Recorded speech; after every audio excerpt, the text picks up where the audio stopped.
So in chapter 10 of Spengler's Decline of the West, volume 2, we begin moving into Spengler's analysis of the actual pragmatic forms of civilization: economics, politics, the state, nobility versus priesthood, the four estates, nobility, priesthood, bourgeois, the masses, and so forth. So he begins looking at these phenomena. This chapter is called letter A, the problem of the estates, nobility and priesthood. So it's going to focus on the evolution of what happens as a civilization goes through its life cycle, to the nobility on the one hand and the priesthood on the other. But first I'd like to start by recounting a story that illustrates actually very well some of Spengler's points. This is the legend of the life of St. John Chrysostom. Chrysostom was a Byzantine priest born in Antioch about 335 BC, but the story itself as it comes to us comes from the 15th century from Germany, so it has a heavy Protestant overlay on top of it. And the story is recounted in Heinrich Zimmer's book, The King and the Corpse. And so what happens in the story is that as it opens up, the Pope is out horseback riding, and as he's riding his horse, he hears a voice, and the voice is crying out in pain.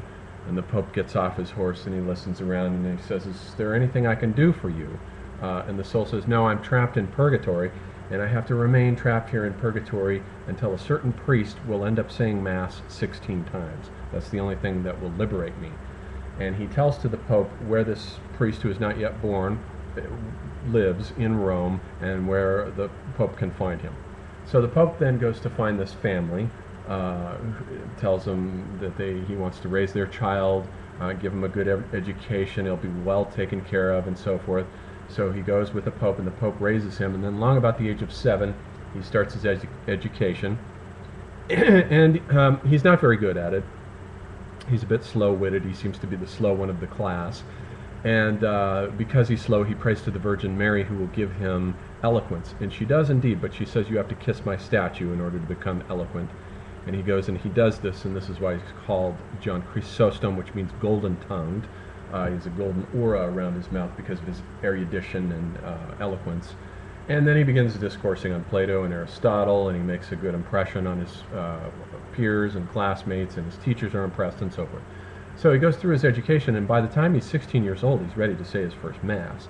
And then so he goes out to perform this Mass, and just as he's about to perform it, a feeling comes over him that something isn't right. He doesn't feel right about performing this Mass. He feels that there's something missing in his life. And so he decides to leave the priesthood and go out and live in the forest and become a monk. So he builds a little hut for himself out in the forest, and he just lives out there for a period of time, the life of a monk. In the forest nearby, there's an emperor with a castle whose daughters are out playing, gathering flowers or whatever they're doing one day, when a gale comes by, blows through, picks up all the daughters and jumbles them around and drops them. But when they look at the daughters, the princess is missing. She, meanwhile, has been picked up by the gale and deposited right at the doorstep of John Chrysostom, as fate so often does. There she is. She's probably this beautiful young 15-year-old girl. He comes out of his hut, and he's perplexed to see her, but he decides that if she's going to live with him, she'll have to stay on one side of his hut, and he's going to draw a line down the center of the hut. He'll have to stay on the other, and he tells her they're just going to spend their time in prayer. And this goes on for a while, but it probably doesn't last very long, and one night while he's sleeping, the devil comes to him, fills his mind probably with fantasies and images and temptations. He goes to the other side of the hut, has sex with the girl, and this probably goes on for a few weeks before it troubles him, and he realizes there's a problem. This is not the life that he wants. He wants to become a great priest, a monk, after all. So he takes the girl out to the edge of where he lives, on the edge of a cliff, and he throws her over. As the days go by, he realizes this is an even worse sin, and it begins to trouble him greatly. He can't sleep at night. He wakes up in a cold sweat and so forth. He decides to go to Rome to confess to the Pope who raised him what he has done. So he packs up, goes to Rome, explains to the Pope what has happened, and the Pope tells him that he has committed a beastly sin and that he should get lost. The Pope wants nothing to do with him. He doesn't even recognize him, who he is. So he returns back to the forest, and he thinks, well, if I've done a beastly sin, then perhaps I'm no better than a beast. So I'm going to live the life of an animal.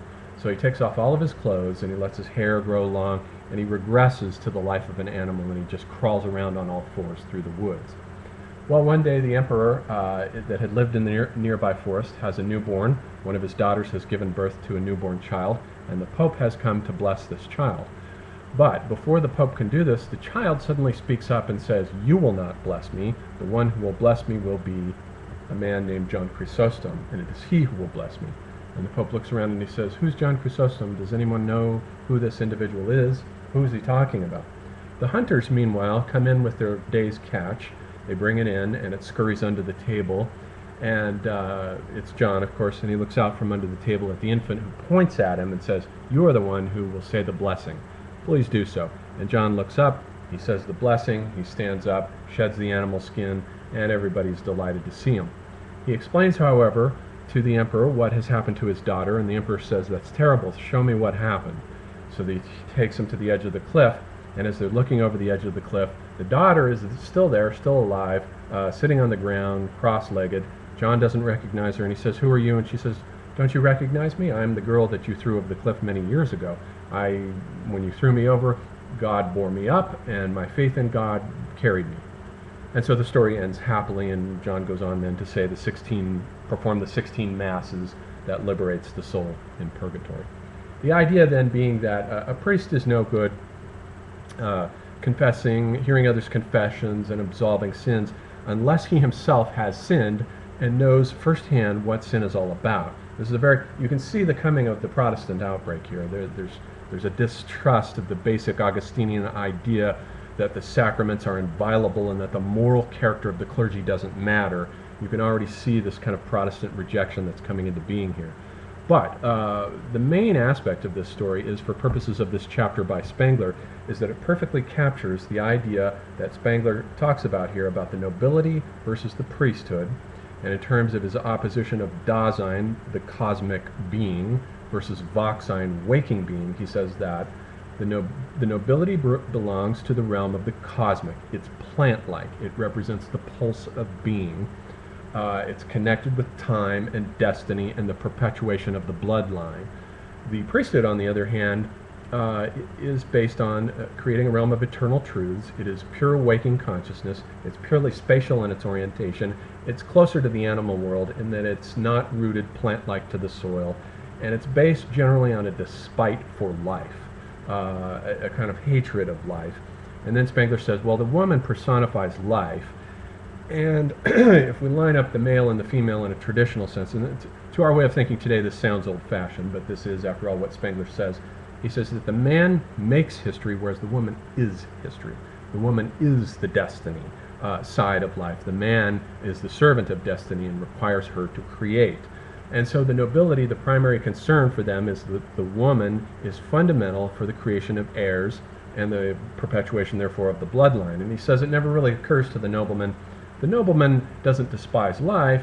The great noble hero in the epics, such as, let's say, Rama in the Ramayana, despises death, not life. And he goes out, Rama's wife is kidnapped by the demon Ravana, who takes her to Sri Lanka, and he and his brother have to go, together with a company of monkeys, to go and get her back.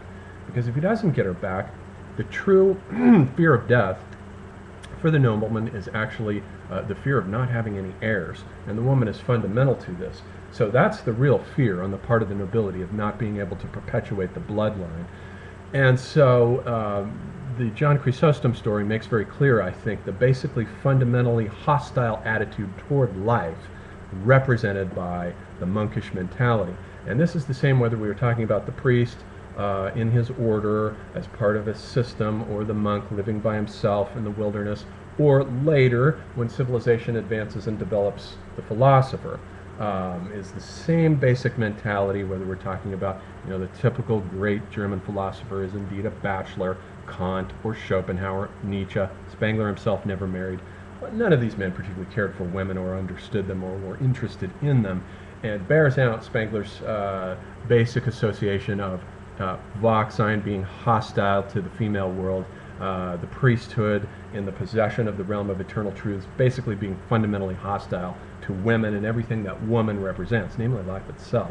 So in the priesthood, The woman is being extinguished because life itself is being extinguished, put down. Everything that the priest does is based on rejecting life, rejecting and divorcing himself, putting himself into a timeless world of eternal truths in which the temporal pulse beat rhythm of Dasein, which the nobility is their primary concern, never touches him, never comes near him in his world of eternal truths.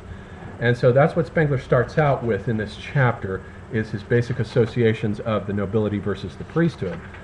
And he says that, another point he makes is that the thing about Nietzsche's distinction between master morality and slave morality, where Nietzsche has said that the master morality is a morality of the aristocracy, and Spengler agrees with him in this, that the morality is based on a distinction between good and bad, not good and evil, but good and bad.